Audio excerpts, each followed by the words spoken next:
Gastro కొలరెక్టాల్ సమస్యలకు ఇంకా భయం వద్దు. మన హైదరాబాద్ లోనే వరల్డ్ క్లాస్ ట్రీట్మెంట్. అతిథిలా రండి, కుటుంబ సభ్యుడిలా వెళ్ళండి.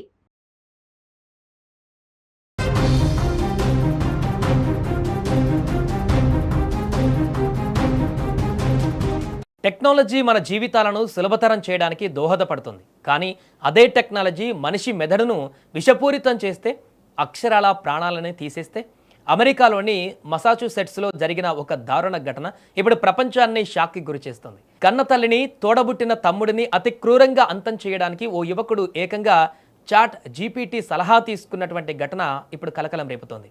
అమెరికాలోని మసాచ్యూసెట్స్ రాష్ట్రం ఆక్టాన్ సబర్బన్ ప్రాంతం. భారతీయ సంతతికి చెందిన కుటుంబం అక్కడ ప్రశాంతంగా జీవిస్తోంది. ఆ కుటుంబానికి చెందిన కుర్రాడే అర్జున్ అరవింద్.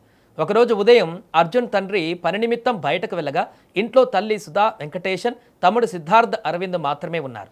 ఆ తర్వాత అక్కడ ఏం జరిగిందో ఎవరికి అంతు చిక్కలేదు. క్షణాల వ్యవధిలో ఆ ఇల్లు రక్తసిక్తమైంది. కన్న తల్లినని కూడా చూడకుండా, తన తమ్ముడని కనికరం లేకుండా అర్జున్ వారిద్దరిని అతి దారుణంగా హతమార్చాడు.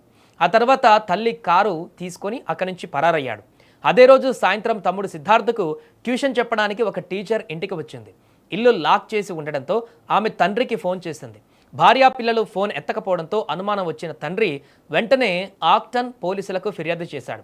రంగంలోకి దిగిన పోలీసులు ఇంటి తాళాలు బద్దలు కొట్టి లోపలికి వెళ్ళగా హాల్లో సుధా వెంకటేశన్, ఫస్ట్ ఫ్లోర్లో సిద్ధార్థ విగతజీవులుగా పడి ఉన్నారు. ఆ దృశ్యం చూసి పోలీసులే హడలిపోయారు.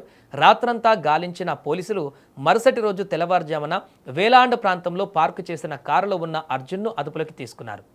ఇక పోలీసులు దర్యాప్తులో భాగంగా అర్జున్ ఫోన్, ల్యాప్టాప్ డేటాను పరిశీలించగా దర్యాప్తు అధికారులకే దిమ్మదిరిగే నిజాలు అర్జున్ బయటకు వచ్చాయి. ఇప్పుడు అర్జున్ గత కొంతకాలంగా మానసికంగా వింతగా ప్రవర్తించడమే కాకుండా తన సొంత కుటుంబాన్ని, తల్లిని, తమ్ముడిని ఎలా అంతం చేయాలి అని చాట్ జీపీటీ వంటి పవర్ఫుల్ ఏఐ టూల్ను సలహాలు అడిగాడు.